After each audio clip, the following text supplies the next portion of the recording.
I mean, I mentioned earlier that we were talking about the jab and people's completely destroyed trust in the medical institution and the government that's supposed to regulate that medical institution. Well, here you go. The FDA is now flip flopping, saying, "Oh, we never said people shouldn't take ivermectin." Come on, like this just gets tiresome.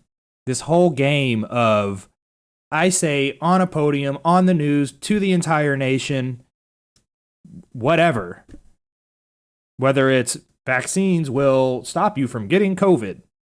We have it on tape. The president saying it, Walensky saying it, Fauci saying it, various governors of various states saying it. You get the vaccine, you won't get COVID. Okay, well, and then they try to later on in the history say, well, we never said that, okay? We didn't say that it stopped transmission. We just said it reduces side effects. No, I just told you. We have it on tape. I mean, I can pull up the tape if you want me to, but I've played it before. All you have to do is get on Google and search for does vaccine stop infection clip. And it's a compilation of like 5 minutes of all these people saying, go do it. You won't get COVID if you get a vaccine. So they had that lie that they then tried to retcon in the future. And then they tried to retcon the lie about the vaccine stopping transmission in the future. Oh, we never said it stops you from transmitting it to other people. Exact same situation. We have it on tape. What's up, Peso? Peso, I don't know how to say your name. That's extremely hard to say. But I'm good. I'm ranting this morning about some current events that are trending on Twitter. Currently, we're talking about the completely destroyed faith of the American people in our medical institution and our government for failing to regulate that medical institution. Whether that's the vaccine or it was the therapeutics that they told us not to take because they said they didn't work. The entire time we had evidence from other countries who were prescribing ivermectin and other therapeutics, monoclonal antibodies, and they were helping people with COVID. Call you P for short. All right, P. And they were actively discouraging doctors from prescribing these things that we knew helped with the COVID virus. And now, here we are, a year and a half later, they're trying to retcon that and say, we didn't tell you to do that. That was your choice to do that. You know, we didn't try to like blackmail doctors and say, we'll revoke your license if you give people ivermectin. We never did that. Come on. Go fuck yourself. It's so hard to read these headlines and not just roll your eyes. And the worst part is knowing how many people are just going to be like, oh, okay, they never technically said that, so it's okay. First of all, yes, they did. They did say that. This isn't a technicality. This isn't like slippery language. No, they flat out said the vaccine will stop you from getting COVID. Then they flat out said the vaccine will prevent you from transmitting it to others. Then they flat out said ivermectin is not a recommended drug to take for COVID. Like, they said these things very, very clearly. And now they're saying the opposite. How do we see how to pronounce it? Is Pisea O Sam Kriya TV Dadi. That's a mouthful. My name is just Josh. You can just call me Josh or Redpill Fitness or Beholden the Truth. Any of those work for me.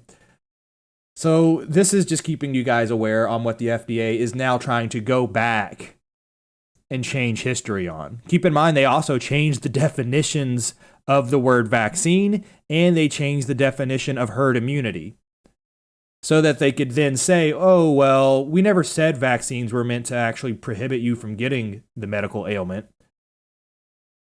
Before COVID, everybody knew you got a vaccine for something that meant you were safe from ever getting that medical ailment.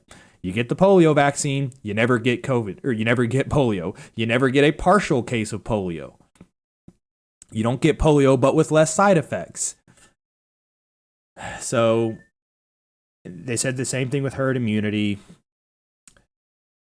Herd immunity used to mean natural immunity, and herd immunity used to mean you gain enough immunity to the medical ailment through exposure to it, through getting it and then recovering from it to the point where you're sufficiently protected in the future. That's what natural immunity used to mean. And then suddenly after COVID, you can verify these things using the Wayback Machine, by the way. You just go look at the version of the CDC website before and after COVID. Type in vaccine or type in natural immunity. And they changed the definition of natural immunity or herd immunity to say individuals or the society's individual, the collective society achieving immunity to any given medical ailment through the combination of vaccines and natural exposure. Like, no, it didn't used to require any vaccines or any kind of medication. To get completely derailed, CBS said on this Hunter Biden laptop thing that, oh my God, shocking news. Here we are 2 years later after the election was stolen. Turns out the Biden family is corrupt. And the liberals are trying to spin this as, who cares that the Biden family is screwed up and that they're on drugs and they have these business dealings? The Trump family is also screwed up. It's not a problem about what family is screwed up. The problem is the news censored this story, and they were told to censor this story by the government. The government came to Facebook and said, hey, these stories about this laptop, we think that's Russian propaganda. So don't publish that story right before the election when that would obviously skew people's perception of the Biden family. And we know this is true because Mark Zuckerberg said it openly on an interview with Joe Rogan, that the U.S. government came to me and said, hey, Facebook, we think this is Russian propaganda. Don't publish the laptop story. So it's not a matter of, it's like this liberal sits here and posts like 12 tweets trying to explain, who cares that Hunter Biden's on drugs? Who cares if he bribes prostitutes? The fact that the Biden family profited off of the Biden name is the same as the Trump family profiting off of the Trump name. Okay, all of that can be true. You're missing the big point that the government colluded with big tech to interfere with the presidential election. Ron Flipowski, do you understand now? That's the problem. We have an illegitimate president sitting in office right now. So that's the issue with CBS being retarded and people thinking that the laptop is about the cocaine and hookers and all that. That's not what it's about. It reveals the censorship and the collusion. Okay, I got a few more stories to wrap up, and then I got to jump over to my 9-to-5 job. So let's do this. I used to think folks who dodged the Vietnam War were cowards and unpatriotic. I was wrong. There's nothing patriotic about fighting a pointless war to fund the war machine and enrich American corporations and politicians. Spot on truth, my friend. That's a red pill and almost honestly a black pill that as you grow older in America, you have to accept that the stories you've been told about the reasons America has gone to war pretty much every time have been completely false. The world wars, Vietnam, Korea, Afghanistan, Iraq, now Ukraine and Russia.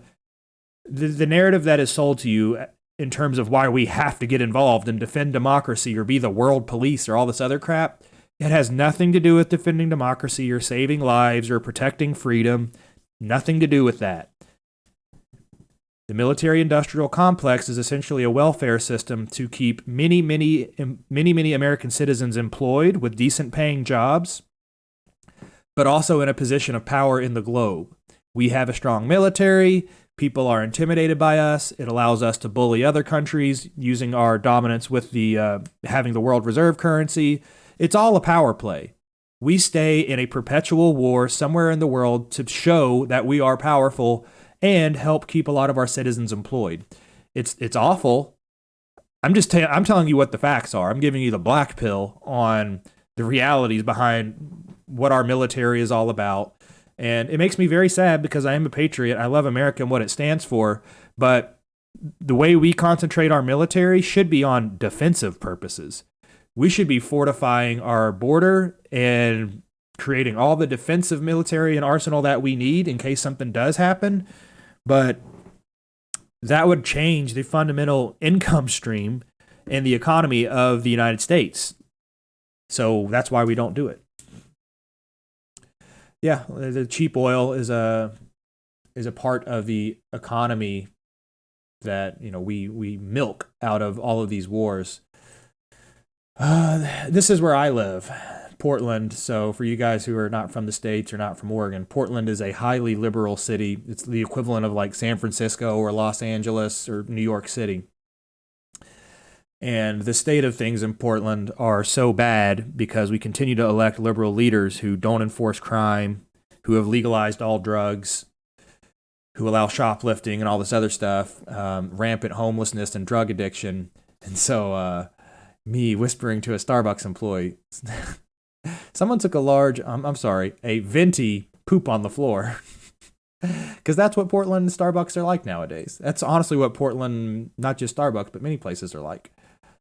This is a big one to hit. Breaking news. I think this came across yesterday or the day before. Disney has fired CEO Bob Chapek. Chapek? I don't know how to say that.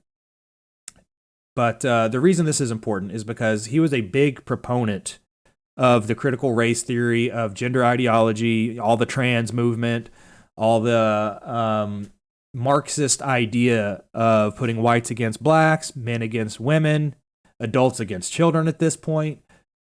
And it's also very important to understand that it's not just Disney movies and Disneyland and Disney World that we're talking about. Disney owns ABC News.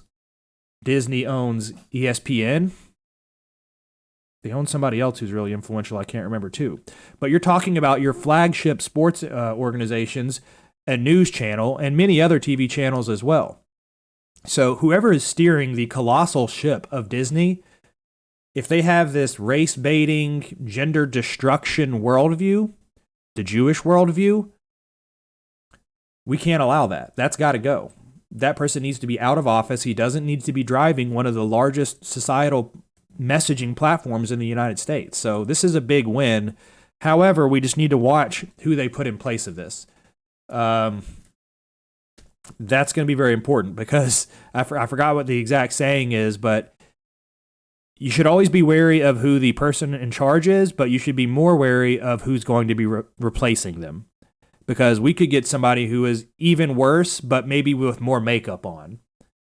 It's kind of the Trump versus DeSantis situation. So we're going to have to continue following that and do a very thorough background check on who ends up replacing this individual. If it's another, kind of Jewish cabal guy or somebody more neutral. Which side Disney is? Disney is highly liberal side. They are the opposite of conservative. They have trans children in their children's programming. They own the Star Wars franchise where they're pushing the whole women's liberation. Women are the same as men. In fact, women are possibly more powerful and more influential than men. Here's the story from CBS about, it turns out the laptop is real. My bad. This is pretty funny. This is the last story of the day I'm going to leave with you guys. And this is not exactly a news event, but something just funny to end on. There is this feature of Canva. Canva is a website where you can go and create digital art and logos and banners and stuff like that. And they recently released this new feature called text to image, which uses like machine learning and artificial intelligence and some kind of, wizardry to... You just type in any combination of words you want, and it tries to create an image of those words. So I typed in Christian bodybuilder, just out of curiosity. As the CEO of the patriarchal liftocracy, I was curious to know what an artificial intelligence machine looks like. And here is the robot's vision of what a Christian bodybuilder looks like, which I think is pretty classic, honestly. Pretty classic. The symmetry isn't there. You got some issues with the pecs being not symmetrical, but he's very conditioned. I mean, this is definitely 5-ish% body fat, maybe even 4% body fat. Look at the head to body ratio. You got all these enormous muscles, still got a small head. I love the halo effect because that's how you understand that it's a Christian. So pretty funny. Look at those lats. Got separation with the tris and the bis. You got an extra muscle here. This is the front delt, but he's missing a front delt on this arm. Oh, that's part of the problem. We got to fix that. Anyway, pretty amusing stuff. What else do we have here to wrap things up? P, let me check out your chats. Let's see. Disney's just trying to make as much money as possible. They're trying to do two things. They're trying to subvert the American vision of being a Christian nation, and they're trying to do so while making as much money as possible. That's what all of the influential entertainment industries are trying to do, whether that's record labels, production studios, TV shows, movies, all of that stuff, all the stuff run by the Jewish mafia. They don't want a traditional America. They don't want marriages that look like man, woman, 3 kids. That's not what they want. They especially don't want man, woman who are devoted to God and raising their children to love Jesus Christ. They really don't want that because the Jewish people believe Jesus Christ was blasphemous and is the opposite of their religion. So when you see these Jewish people owning our major institutions, they're driving our nation in that direction of away from Christianity and toward hedonism and anti-traditional lifestyles. The Jewish mafia is reference to the disproportionate representation of Jewish people who have positions of power in America, meaning there's only 7 million-ish Jew people in America. There's 330 million people here. So that's 2%, okay? There are 2% Jewish people in our entire country. Yet when you look at the entertainment industry, you look at Hollywood, the recording industry, the movies, the television, the modeling and talent agencies, all that stuff, more than 50% of them are run by Jewish people. Okay, that's just the entertainment industry. Then you go and look at the banking industry, finance. Who owns these credit card companies? Who owns the banks? Who owns the brokerage firms? Predominantly Jewish people. Then you go into higher education, so colleges, the universities, and look at the best colleges, like the most influential ones. So Yale, Harvard, Stanford, the Ivy League schools. Look at who owns all of those. Yet again, it's not 2% owned by Jewish people. It's like 50% or more owned by Jewish people. And so what you have is from the very point of birth, when a child in America comes to being, they start watching Jewish influence media through Disney. They then go to schools driven by Jewish people. The entire time they're receiving this propaganda, brainwashing of liberal ideologies, gay marriage, kids can choose what gender they want to be. Religion isn't a big deal. You know, atheism and agnosticism are fine. You can still have a happy and fulfilling life without a relationship with God. They preach all of these things through their TV and movies and all of their entertainment from the very point that people can begin consuming them. And then they get to college, and that's the first thing they hear is this feminist idea of a woman can do something out in the professional world. She can go and achieve this career, make all her money, be independent and whatnot, and be just as happy doing that rather than having children and raising a home and being a nurturer and a protector that way, which is anti-history. That's only become remotely normal in the last 50 years. And just because it's normalized doesn't mean that people are happier. Like the surveys have already been done. When you ask women who are of the career and motherly age of 25 and later, are you happy and fulfilled with your life? Answer, yes, I am. About average, no, I'm not. The number hasn't gone up since women's liberation, since women went to the workplace. Suicides are higher than they ever have been. We have a mental health crisis. We have a physical health crisis. Obesity is higher than it ever has been. People are worse off in all regards as we have become less and less firm with our expectations on what the genders should be doing.